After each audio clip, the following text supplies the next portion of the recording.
It's been nearly 50 years since the United States under President Nixon declared a war on drugs, which the US has never come close to winning. Under President Obama, there was an attempt to treat drugs as more of a public health issue and less of a criminal justice one. But President Trump now wants to build a wall to keep drugs out and has talked about designating Mexican cartels as terrorist organizations and even executing drug dealers. So, is the US war on drugs back with a vengeance, or has it already been lost for good? Joining me to debate this are Sanho, Director of Drug Policy for the Institute for Policy Studies in Washington, D.C., and Derek Maltz, a former head of the Special Operations Division at the U.S. Drug Enforcement Administration, the DEA. Gentlemen, thank you both for joining me in the arena. Derek Maltz, the war on drugs has been a massive $1 trillion failure, has it not? For more than 4 decades, all it's given us is more war and more drugs and helped the U.S. produce, I think, the world's biggest prison population. Well, first of all, I never called it a war, number one. Number two is that if you lost a loved one to this epidemic, then you would be very happy that the DEA and other law enforcement agencies are out there trying to enforce the law. Unfortunately, this particular problem requires much more than law enforcement. And quite frankly, it's been neglected for many years. And hopefully we can get it back on track. Just in terms of the law enforcement and the militarization aspect, when you look back on the last 4 or 5 decades of U.S. policy from president to president, Democrat to Republican, do you have any regrets about the militarization of this problem? No, I tell you, I worked in the Special Operations Division for 10 years with 30 agencies, 3 countries, NYPD and DOD commands. And not only is this a public health issue, it's a national security crisis, not just for America, for the world. And you know why, Mehdi? Because the terrorists are turning to criminal activities for their funding, and drug trafficking is generating $400 billion a year around the world. So it's becoming an easy funding mechanism for the terrorists. So I also witnessed the politics in Washington when they were hesitant about declaring the FARC and the AUC as terrorist organizations. And I've been a big proponent, the Colombian groups. I've been a big proponent suggesting that the Mexican cartel should be declared terrorists, and I can explain more. We'll come back to that in one moment. Let me bring in Sanho. It's a national security crisis, Derek says, so of course it has to be treated as a war, and especially if you've lost people to it, you would want the government to fight a war against people who've killed your kids. This is primarily a public health issue first, and the problem created by drug trafficking is rooted in economics. So the idea of hitching a war on terror to the war on drugs, I think, conflates 2 very complex issues and gives you a one-size-fits-all solution, a bigger stick, more kinetic policies to really, kick butt. Just to be clear for our viewers, you're not in favor of a bigger stick? No, I'm not, because drug trafficking is based on economics. And when we're talking about things like marijuana, cocaine, heroin, methamphetamines, these are essentially minimally processed agricultural and chemical commodities that cost pennies per dose to produce. Where these things get such tremendous value for which people are willing to kill and massacre and fund revolutions or whatever is through the policies of prohibition. That amplify the value of these things astronomically. So the more we escalate the war on drugs, the more valuable the drugs become because we increase the risk premium that drug traffickers are allowed to charge the next person down the smuggling chain. That's how you turn a $1,500 kilo of pure cocaine from the streets of Medellin, Colombia, and by the time you get to the streets of Washington, D.C. or Philadelphia or New York, and by the time they cut it into little gram baggies, those dealers can get about $150,000 for that same kilo. This commodity snowballs in value because of our war on drugs. Absent that, these are basically pennies per dose to produce. Why can't it be a public health crisis and a national security crisis? Why? Because at the end of the day, even if people agree with you at home and say, fine, that's true what he's saying about the drugs themselves, there are these cartels. Yes. We know transnational organizations, very violent, that do deploy terror. Yeah. Why not treat them as terrorist groups just as you would treat Al-Qaeda or anyone else? There are terrorist groups that get some funding from drug trafficking, and there are criminal groups that also engage in acts of terror. But narco-terrorism is something that was constructed and popularized after 9/11, where the Bush administration declared Colombia to be the southern front in the global war on terror, even though the FARC in Colombia had nothing to do with Al-Qaeda. Okay.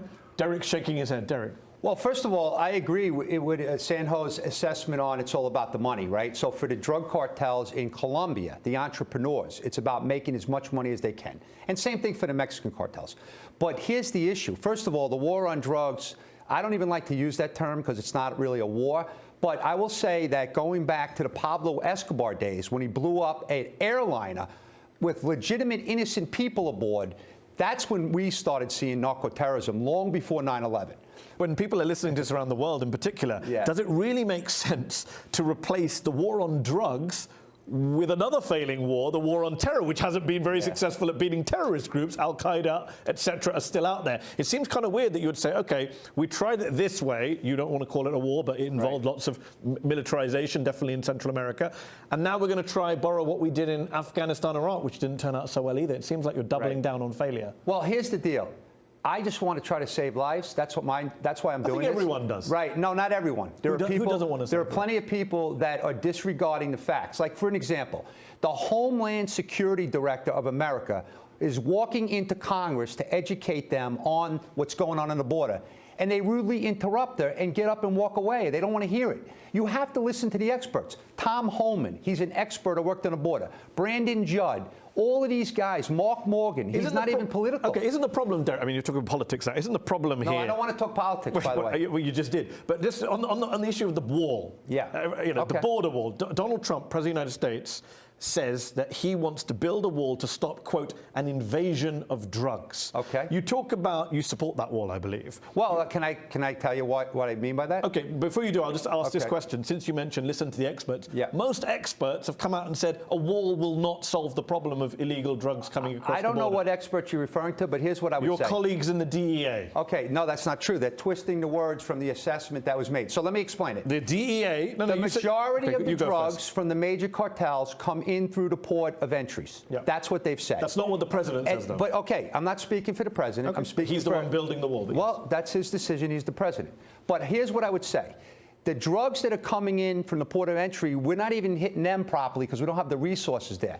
The wall is going to help manage the flow of people and contraband to America. The wall is not going to solve the drug crisis in America. The wall will actually help the Border Patrol and the experts to get a better handle on it. Okay, Sanho, Derek says the wall, it might not solve all the problems, but it'll help them get a handle on this problem at the border. What do you say? The walls are Bronze Age technologies. There have been countermeasures to the wall going back many, many decades now.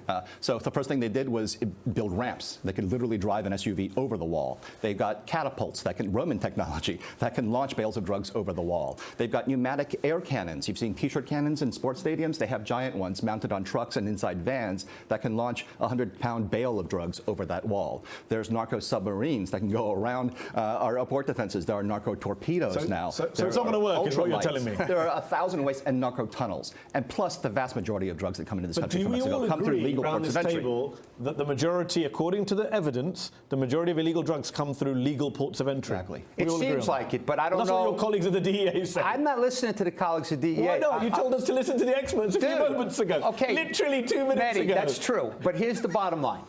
The statistics and the information that's being portrayed in the public is not really accurate because they're twisting it. The DEA assessment, I agree with 100%. And in that assessment, they're saying the majority of the drugs are coming through the POEs. What about the issue of, again... And I agree with that. What about the issue of, a lot of Mexicans would say, look, our country is demonized as being the kind of source of all this stuff. And, we talk about supply. But it's American demand. Okay. So you're building a wall to deal with supply. Yeah. What about the demand side? Well, that's a great point. And I would say to anybody listening to me, when are they going to get their heads out of the sand and start dealing with the demand, dealing with the education, dealing with the treatment? I would be the first to tell you, and I think anyone in the DEA would say, law enforcement alone will not solve the problem. Sanho, how do we deal with demand? What would you do if you could wave a magic wand and say, U.S. government, this is how you tackle the demand? But what would you say to do? So many of our problems are rooted in issues of poverty, despair, and alienation. If you address those things, if you have a war on those problems, you solve a lot of problems downstream. I think opioids are very popular right now. And I think one of the reasons is that they allow this kind of a dream state. You can imagine better days. You could walk into your past and relive those great moments. Fits in with MAGA politics, right? So here's a question. People are yearning for those. You're someone, correct me if I'm wrong, is it fair to say that you're someone who supports the legalization of marijuana? Yes. And other drugs, harder drugs as well? I think those should be decriminalized and regulated to the extent possible. It's not just me. It's all 31 agencies. The United Nations came out in favor of decriminalization of possession. So my question is, given we know that the opioid crisis is killing, 100 Americans a day, according to some statistics, those are legal drugs, prescription drugs in many cases. How does it help to bring more drugs onto the market, more legal drugs? How do you What's really square the killing two? people are the illicitly produced fentanyls and its analogs being injected into that supply of heroin and other opioids. That's what's killing people.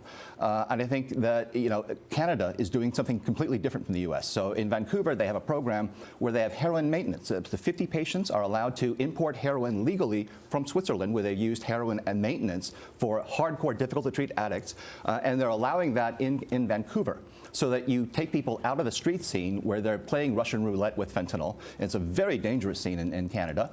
Plus, that are allowing local doctors to prescribe diluted prescription drugs to be clear, then, for people who are addicted. So to be clear, despite the fact we have alcohol that's legal, ravages society in many ways, we know about the family breakdown, violence, public health problems associated with legal alcohol, you have the opioids issue, you don't think that legalizing more drugs will increase the sum total of societal problems? I don't think criminalization helps at all. It doesn't help the people who are suffering, But it doesn't lesser of help two the evils. victims, and it benefits drug traffickers. So what the drug war does, what prohibition does, is provide an indirect price subsidy, a price support for drug traffickers. Without it, they've got minimally processed goods to sell that aren't worth anything. What about the US corporations?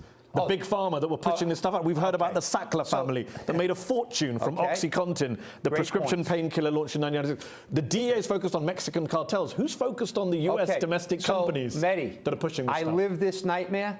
It's a very political issue because people in Washington that are supposed to be prosecuting these particular drug entrepreneur legal companies, they didn't want to do it. They didn't want to taint their names because they want jobs when they leave the Department of Justice. And that's what happens. So I agree with you 100%. We need to aggressively prosecute legitimate drug distribution companies when they're killing kids and they're not paying attention to the details. Now, I can tell you, because I lived it for 10 years when this exploded, that the drug companies were more interested, in my view, in making money than caring about the health and the well-being of citizens in America and other parts of the world.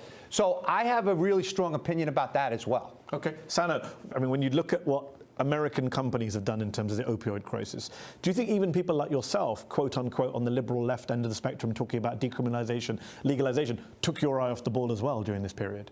I think the FDA did. So in the late 90s is when they begin this push to really promote OxyContin and these opioids, saying these new formulations aren't addictive, don't worry about it, when in fact they knew that this was a problem. And after people became addicted through prescription drugs, this kind of shifts around 2012. They are no longer getting addicted through doctors' prescriptions, but rather they're stealing and they're getting it from illicit sources. But around that time, the DEA began to crack down on pill mills and go after people, right, after prescribing doctors who are overprescribing. Well, when you already have a population that's dependent or addicted on these things, you suddenly cut off their supply. What are they going to do? It was utterly predictable. They went to the street and bought heroin, which was much cheaper. It's cheaper than a six-pack of beer sometimes. And then as the years go on, after 2012, a few years later, you start seeing fentanyl entering the heroin market. And so we've literally taken these people who were dependent, and some of them through doctors' prescriptions, and pushed them into the black market, onto the streets, where they're playing Russian roulette with extremely dangerous fentanyl. That helps nobody. And last question to you, Derek. Given this problem at home, which you've identified yourself, you say you lived it, isn't it weird then to see a president of the United States right now obsessing over foreigners, walls, Mexicans, gangs, cartels, when you have all these US-made, homemade problems that are not being dealt with? Big Pharma that's not being dealt with. I'm a firm believer that if you're going to throw stones, you're not going to live. You shouldn't live in a glass house, right? We have to take care of our own first, and that's America and the addicted people. But the bigger thing is that the cartels. We talked about this narco-terrorism thing. Do you know the level of violence down there? They're cutting off heads, throwing them in acid pits, chopping off their legs and their arms. This is violence that we've never seen in this world, except with ISIS and Al-Qaeda and the other terror groups. So something has to be done with that. We give the Mexicans a lot of money. So the question is, why are we giving Mexico so much money when they're not dealing with this problem? And so I got a major issue with the violence. Sanho, last word. But the wall, the idea of building a wall, Trump said it was to be a solid concrete wall. Then later on he says, okay, Border Patrol is right. We need slats in these walls so they can see what's on the other side. Well, when you have these 30-foot wall slats with 4-inch gaps, what's the first countermeasure you're going to do if you're a drug trafficker? 3.5-inch wide packaging. When a dose of fentanyl is a couple of grains of sand, imagine how much of that you can push literally hand through that wall. On that note, Sanho Tree, Derek Maltz. We'll have to leave it there. Thank you both for joining me in the arena. Thank you. That's our show. Up Front will be back next week.